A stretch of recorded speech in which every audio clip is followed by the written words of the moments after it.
Okay. So we wanted to do a subject on something that I think we actually have something very special in our lives that I don't think a lot of people do. It's very true. And I say that because I get commented a lot that people say, how in the world do you guys have that? Or people come over and they hang out. And what I'm talking about are adult friendships. Mm-hmm. And I think that it's tough because there's so many things as adults that pull on us, right? Yes. There's our kids. There's our job. There's our own relationships with our partners. There's our relationship, not just kids, but the relationship with the kids. Mm-hmm. Those things pull massive amounts of time, energy, and resources from us. Yes. So where do we find that time to have friends? And then if we do find that time, where do we have it that it's a quality, that it's something real? Right. And I think we're going to talk about it, and not that we have everything down perfect, and we'll get into that, but we don't. No, not even close. But we have found a very special friendship. There is the six of us, and we actually call ourselves the Sexy Six. That's our little texting name and stuff. It's fun. Yes, it is. So it's me and my wife, it's Trisha and her husband, and then another couple, Sarah and Andy Olson, who are we're all really good friends. We're best friends, besties. And now we've been together for what? Is it 4 years? Going on 5. Going on 5 years. So this was something that was really wild, and it was very organic the way it started and has gone. But it's going to be an absolute lie if we don't say that the work that it takes, the attention to each other, the putting ourselves aside, not being selfish, that it takes to keep a relationship like this alive. Agreed. And I think the 5 years has been a learning experience for all of us. Very much so. Very much, right? So a very much learning experience on friendship. You know, you kind of had it in high school, college, you know, those kind of things. You have those friends. How many of those friends do you still have today? Probably almost none of them. None of them. I mean, I have a couple, but yeah, a couple. And so I have a couple too, but I only have one really close one left from even the high school years, right? And it really isn't any, for me, it wasn't any falling out or anything. It was just life. Life pulled you away. They moved to different places. They did, but these are really interesting statistics, and then we're going to get into this a little bit of kind of what we feel, how those adult friendships work. Yes. What are the roadblocks to it, and what happens? And we've got to do this in like 10 minutes. So listen closely. Take notes. Right. And if you have a successful friend group out there, we'll take advice. Yes, right? please. we're always learning. So this always is amazing, learning. but listen to this. The majority of adults has anywhere between 2 and 5 close friends. That's, 62%. So the other 38% don't even have that. Okay, now when you say adults, are you talking our age group? Because an adult... This was a study done by Cigna Healthcare. Okay. Because actually what they're finding out is these friendships in later years plays a big role in your health. Shut up. A big role. These relationships where you have these places where you have a safe place, you can have fun, where you can blow off steam, where life is allowed to be fun or recreational, is so important for your health. So we're bringing this up not only because it's a cool topic, but it is so important for us as we're finding out. This is Cigna Healthcare, who sets their rates for their insurance based on stuff like this. Wow. Right? So 62% have 2 to 5 close friends. That's it. The other 38% don't have any of that, right? So I'm just going to go through a few statistics. I'm trying to pick the best ones. Those who aren't, so this is, and most of those people make those connections through their job. Those who aren't working are those who are part of a growing proportion of Americans who work remotely for themselves or at home are likely fewer friends because of the plurality. We're really smart, I can't believe too, guys. I'm in a business. Polarity of adults. 42% meet their friends on the job. So if you're not out there working, say you're a stay-at-home mom or any of those kind of things, you are less likely to have those close friends. Which is funny because out of the 6 of us, one works from home full-time. Yes.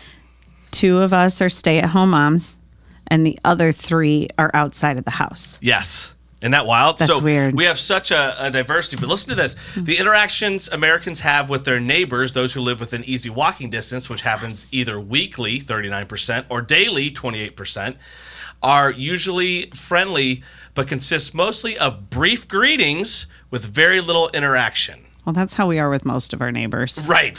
1 in 4 has managed to become friends with 1 or 2 of their neighbors. Overall, it's down below 24% that people even interact with their neighbors. So, well, if Brandon had it his way, he wouldn't interact with any of our neighbors, our sexy 6 included. But, wow. Yes. So it's really interesting how it really shows that it is difficult to make these friendships and keep these friendships in the adult world. And there are tons and tons. Again, if you go to Cigna Health, you'll find this. We'll post the link to it. You should check it out, because one of the things that I believe in a lot is it's hard to fix things in your life if you don't have the information to why it's happening. Oh, agreed. Right? Why is this happening? Yeah. Why am I not able to have friends? Why is this thing? And a lot of times I think we go to a dark place. I know, I'll just say, not all of us, me. I'll go to a dark place and I'll say, and it's me that I don't have friends. If I don't have something, it's me. I'm not going out enough. I'm not this. I'm not that. Right. And what it's kind of showing is that's not really it. It's not so much your own personal things. We actually have a lot, I'm going to read this next, coming against us as adults to have friendships. Really? Right? Yeah. It's really wild. So first of all, one of the things is opposites don't attract. That's what they say in the friendship world. In the dating world, you can argue that, but it is very hard to be friends with people that you don't have things in common with. That can be very hard, is what they're saying. I'm going to argue with our group. Yeah, I am too. So you and I, our families, we have children. Uh-huh. The Olsons do not. Correct. Okay, that's should be a major separation. Should be. No, not at all. Not even a little bit. Not a little bit. Political views. Way different. Religious or spiritual views, way different on all aspects. And our age group ranges 9 years. Yes, you're I'm right. Oldest, I didn't think of that. Sarah's youngest. Wow, so 40 to 31. Yes, I didn't think about that. So, Sarah, I just told everybody your age. You're welcome. I think why, and they say ethnicity plays a part in that. We do all happen to be white. We do. We happen to be white. But again, political views, all these things cause major divisions. I can say again, political views, way different. So again, while these are, I think it would be easier. If all these things line up, maybe it is easier. Maybe. But then what do you do? What do you talk about? I mean, the whole... Andrew and I talked about starting this podcast because of conversations we would have on a Tuesday night over a glass of wine.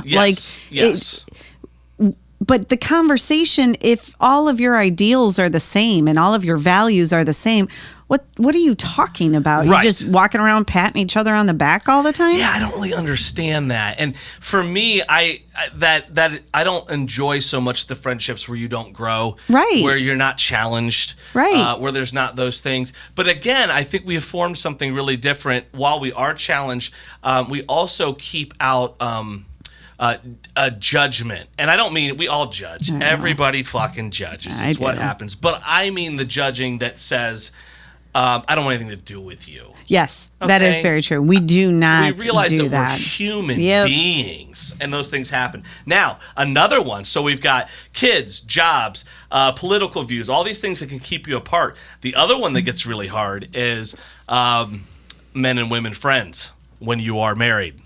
Really? It's very hard for people. People overwhelmingly, they say it's starting to drop.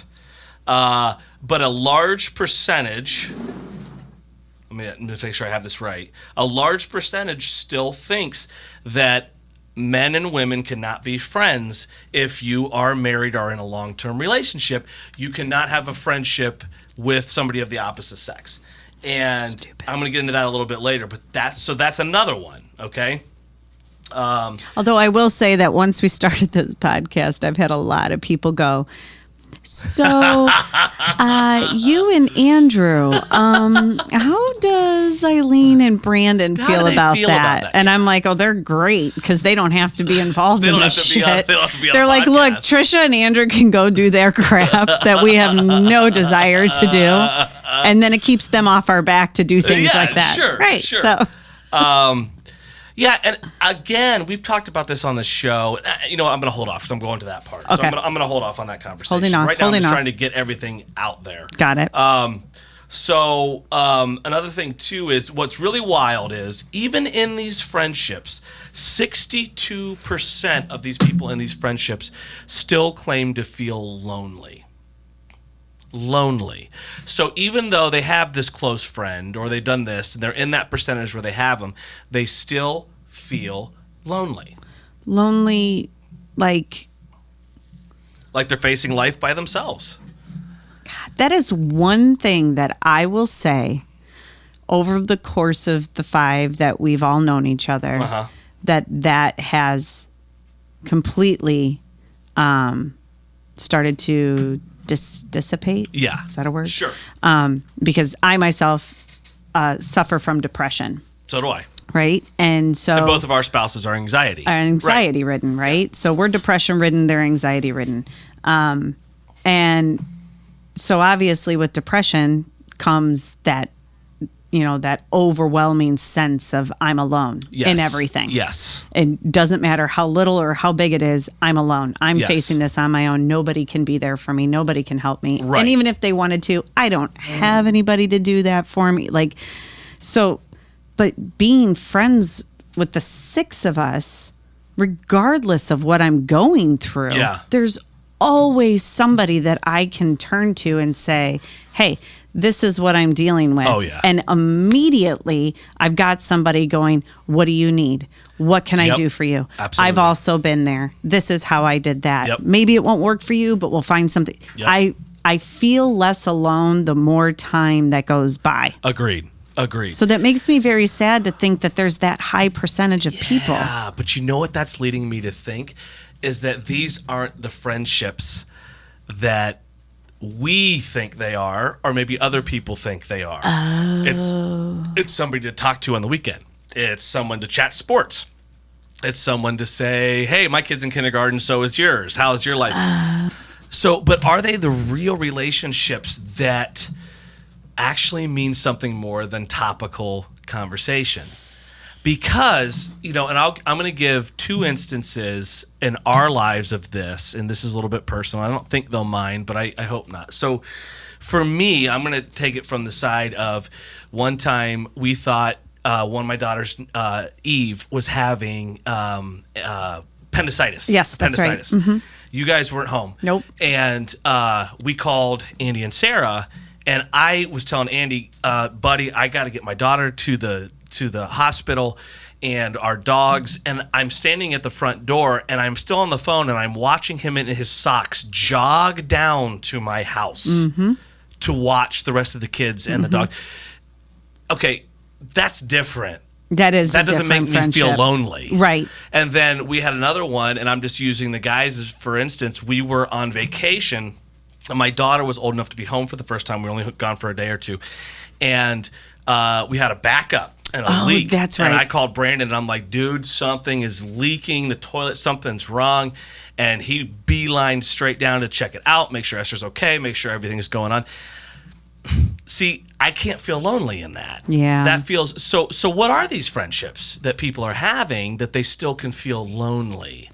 Are they not feeling like they can give exactly who they are? Or will they not be accepted? Are you not allowed to be weak? Are you not allowed to show that your family has problems? I mean, how could you say I have a close friend and still feel lonely? I don't know, because that's the whole point of having a friendship like that. Right. Like, here's my heavy bullshit. Yeah. Help me sort through it, please. Right. And then in turn, they say, oh, here's my heavy bullshit. Right. And then we can mix it all together.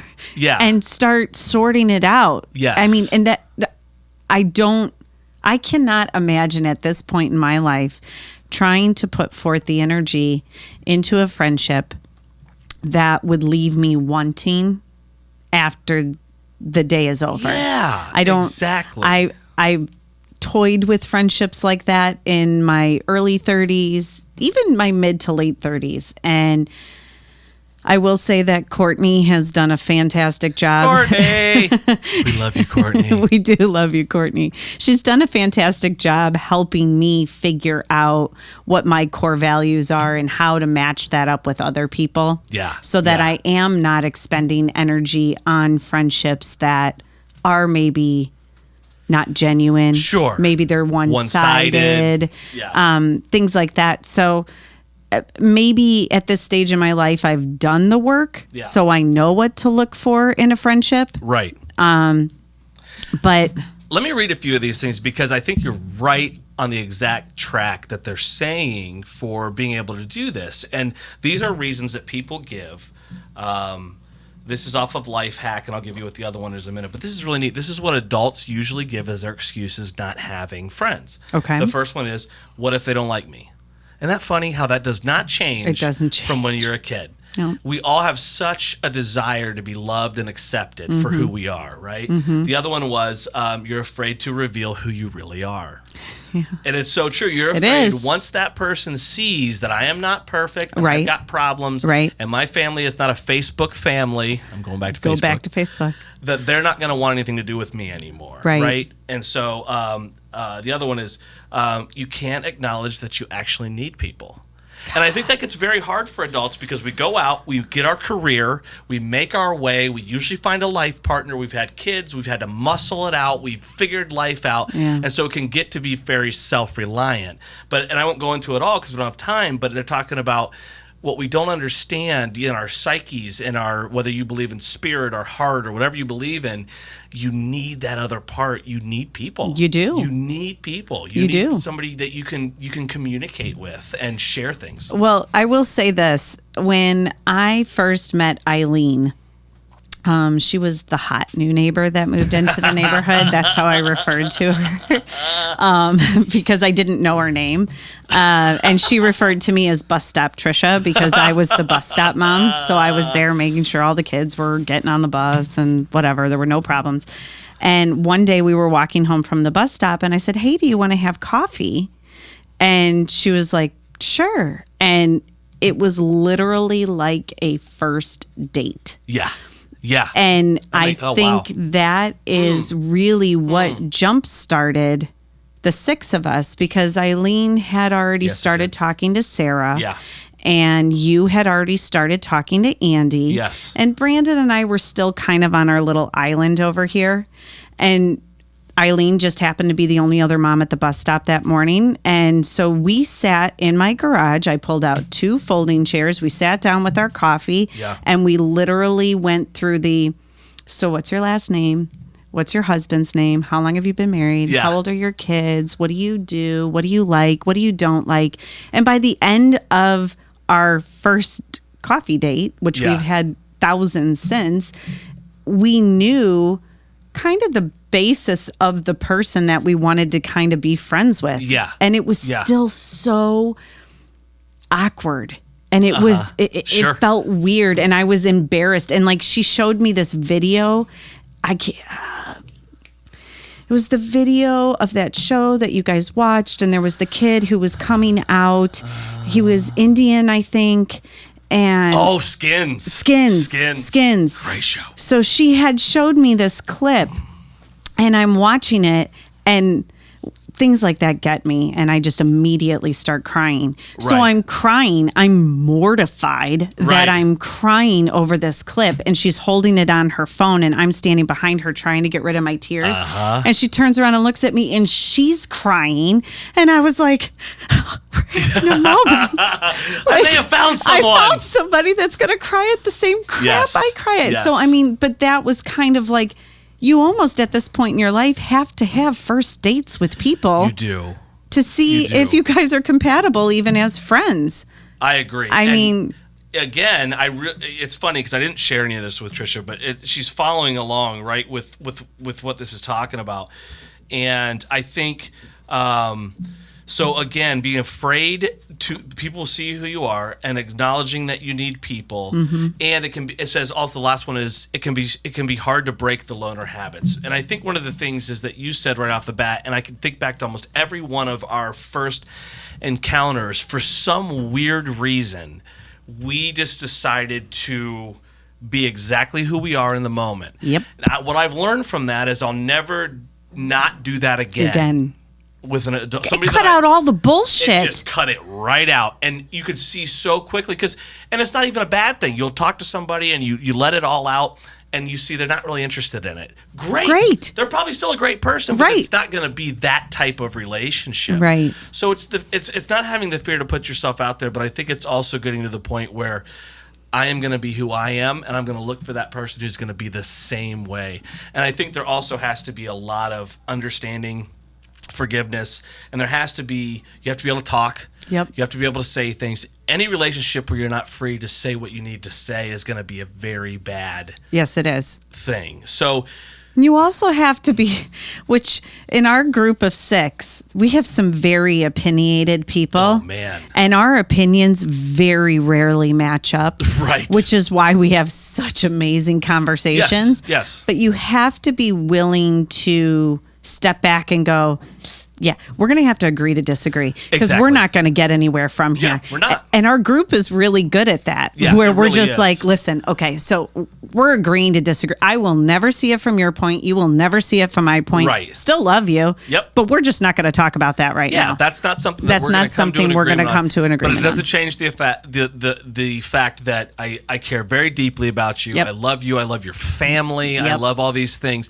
So let's not allow a difference in opinion over something that probably doesn't even really matter. It doesn't. In our lives. It really doesn't. And we're going to allow that to separate us. So right. Anyway, we're running out of time. I know. But this was a great. We could talk about this all day. Yeah, because we got very lucky in this. We did, and very lucky. But it's funny. The harder we work at these relationships, the more lucky we get. Mm-hmm. Right? That's an old saying. But we put a lot of work into them and a lot of caring. But it is possible, and from what we're all finding out, it's so important to have these in your life. Well, I am thankful every flipping day. Me too. Yep. Good one. So don't be afraid. Go out there and try it. Go have first dates. Woo!